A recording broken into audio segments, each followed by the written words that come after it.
And Jesus answered and spake unto them again by parables, and said, The kingdom of heaven is like unto a certain king, which made a marriage for his son.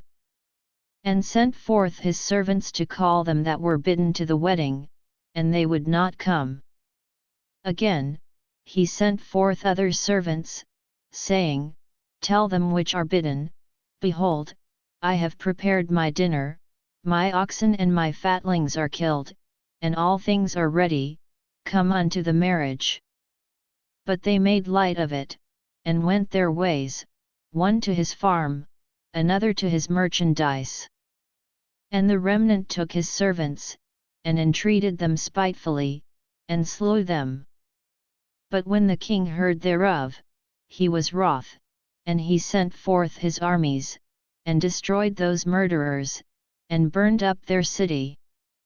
Then saith he to his servants, The wedding is ready, but they which were bidden were not worthy. Go ye therefore into the highways, and as many as ye shall find, bid to the marriage.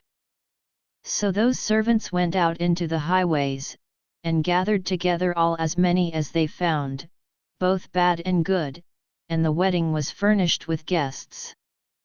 And when the king came in to see the guests, he saw there a man which had not on a wedding garment. And he saith unto him, Friend, how camest thou in hither not having a wedding garment? And he was speechless.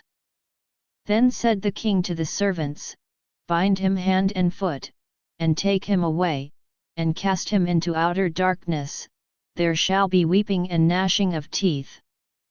For many are called, but few are chosen.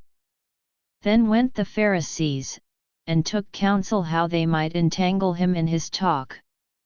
And they sent out unto him their disciples with the Herodians, saying, Master, we know that thou art true, and teachest the way of God in truth, neither carest thou for any man, for thou regardest not the person of men. Tell us therefore, what thinkest thou? Is it lawful to give tribute unto Caesar, or not? But Jesus perceived their wickedness, and said, Why tempt ye me, ye hypocrites? Shew me the tribute money. And they brought unto him a penny. And he saith unto them, Whose is this image and superscription? They say unto him, Caesar's.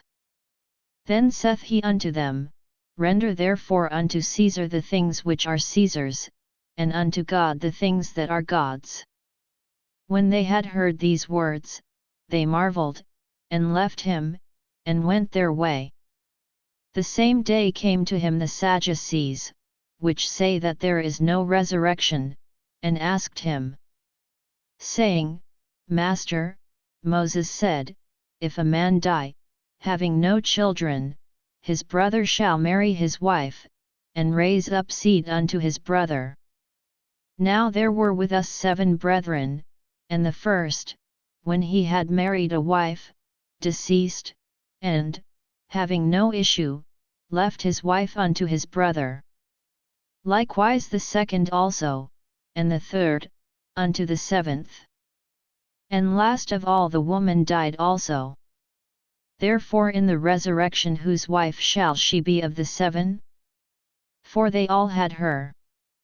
Jesus answered and said unto them, Ye do err, not knowing the Scriptures, nor the power of God. For in the resurrection they neither marry, nor are given in marriage, but are as the angels of God in heaven. But as touching the resurrection of the dead, have ye not read that which was spoken unto you by God, saying, I am the God of Abraham, and the God of Isaac, and the God of Jacob? God is not the God of the dead, but of the living. And when the multitude heard this, they were astonished at his doctrine.